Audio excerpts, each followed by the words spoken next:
Hello, my name is Mr. Johnson and I am here to introduce you to the GCSE Music and the RSL Music Technology courses that we offer here at Cottam School. So, as I said, there are two music options for you, but I'm here to talk to you about the differences between the GCSE Music and the Rock School Live or RSL Music Technology course that we offer here at Cottam School. So, what are the differences? So, GCSE, performing is 30%, a group and a solo performance, which is 15% each.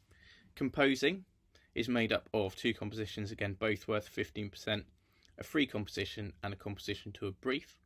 And the appraisal, which is a 1.5 hour exam at the end of year 11, made up of 8 pieces that you have studied throughout the 2 years, throughout the course, and then looking at those, being able to analyse those. So, solo performance, minimum length is 1 minute. Your ensemble performance, your minimum length is also a minute. You may choose to use one or more pieces in either performance. So, both must equal 4 minutes when combined.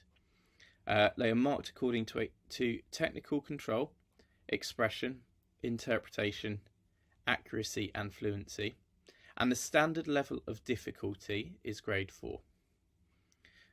Each piece is marked out of 30, and then that will total 60 marks, and that will be 30% of your GCSE.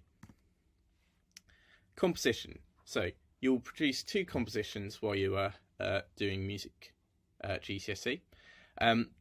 One composition will be responding to a brief, where you will be given the option of 4 briefs that you can choose from, and you must compose a piece of music to match that brief. The second composition is a free composition, so that means there is no brief, you do not have to compose to anything, and you may be as creative as you like with this one. Both together combined must equal 3 minutes. And you will need to make use of composing techniques, resources and structures, as well as thinking carefully about rhythm, melody, harmony, tonality and texture. You must present a score and a recording of your composition. Now, the score doesn't necessarily have to be a notated score, it could be a graphic score or something different.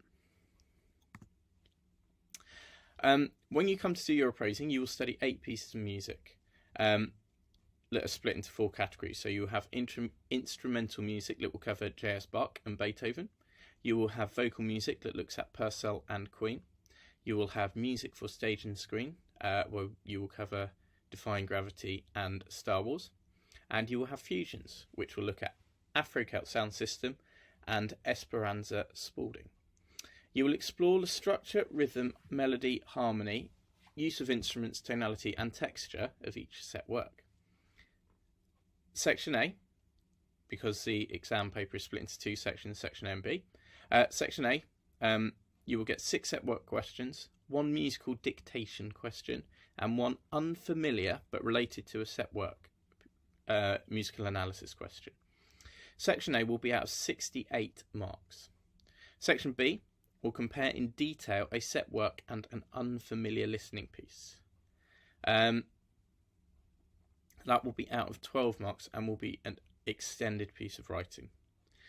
You will be asked to evaluate, conclude and refer to other music and be aware of the musical contexts.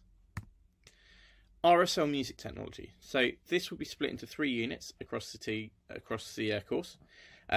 Musical knowledge. You will learn about 10 different genres of music and how they've been influenced and how they've influenced music across the ages.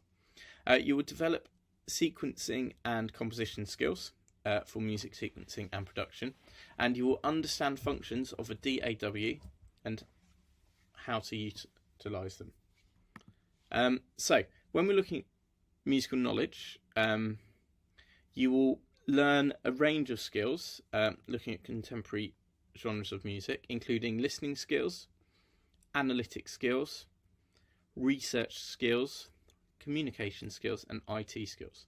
All of these skills will be put together to allow you to produce coursework.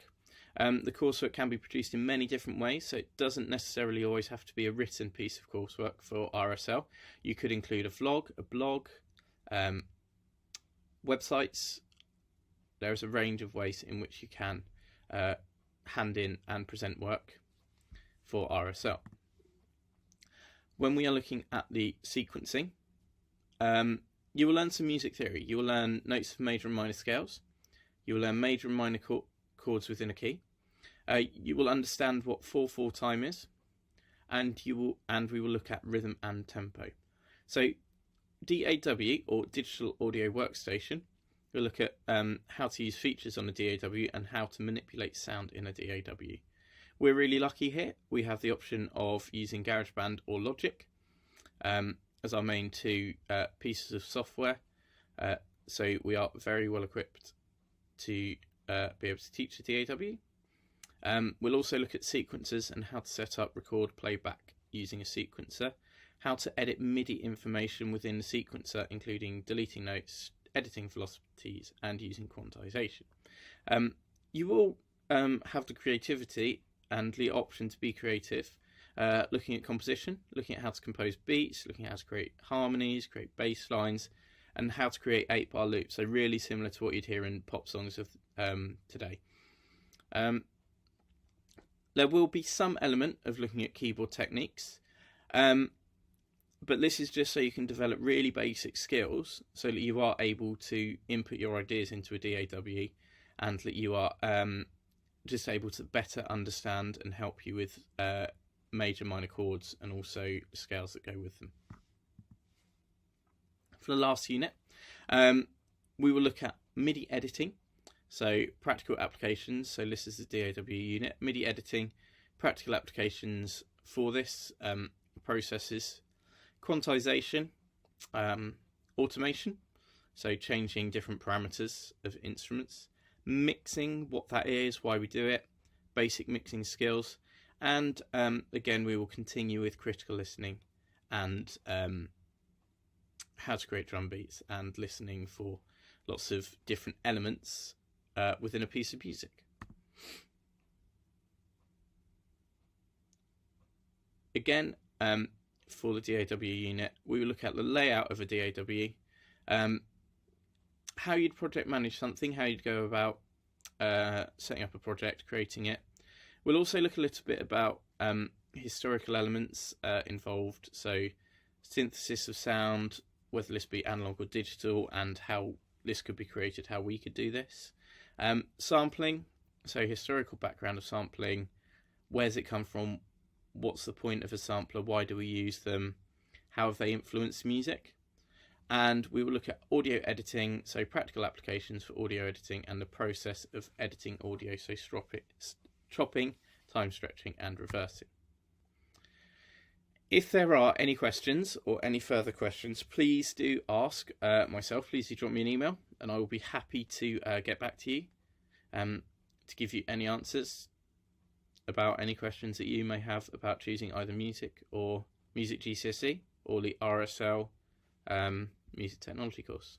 Thank you very much.